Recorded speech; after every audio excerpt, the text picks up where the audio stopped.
Ngayon matututunan natin kung paano isinilang ang trigo mula sa maliliit na buto hanggang gintong palay. Ipinapakita ni Gogi at Chinoo ang kapangyarihan kung paano nagiging malambot na puting harina ang trigo. Mix munting buto sa liwanag ng umaga, itinatanim ni Gogi ng maayos at ligtas. Dinidiligan ni Chinoo bawat hanay, pinapanood ang paglaki ng mga punla.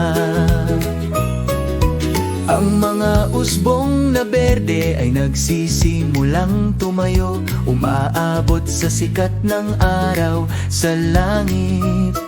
Ang trigo'y nagiging ginto, araw-araw dahan-dahang sumasayaw sa hangin.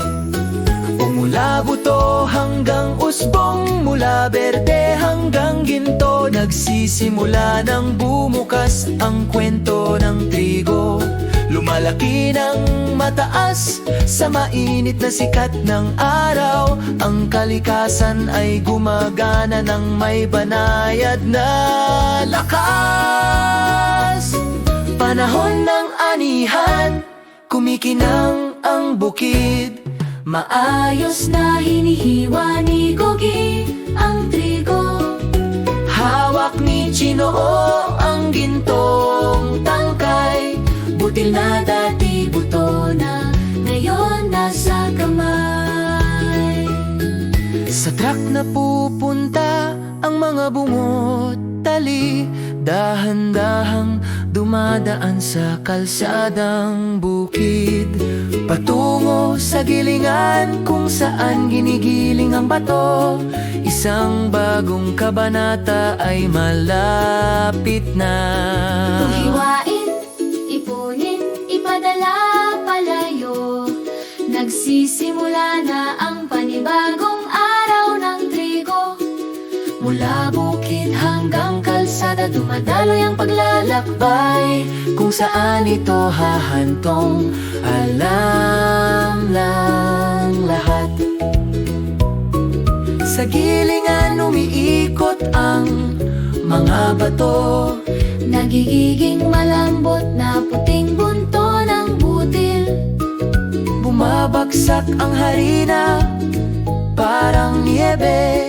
Muling ngumiti si Chinoo, muli at muli. Sa kusina na mainit at maliwanag, hinahalo ang masanang malambot at magaan. Ang rote ay umumumbok ng masarap. Narito na ang huling hakbang. Gilingin, igulong, lutuin ng mainit. Bawat butil ay nagbago ng anyo. Mula sa gintong bukid hanggang sa pagkaing pinagsasaluhan, ang mahika ng trigo ay naglalakbay saan man. At isang maliit na buto, mahabang paglalakbay, nagiging pagkain na nagpapalakas sa atin. Kalikasan, pagtutulungan, pag-aalaga at pagmamahal. Regalong lumalago mula sa lupa pataas.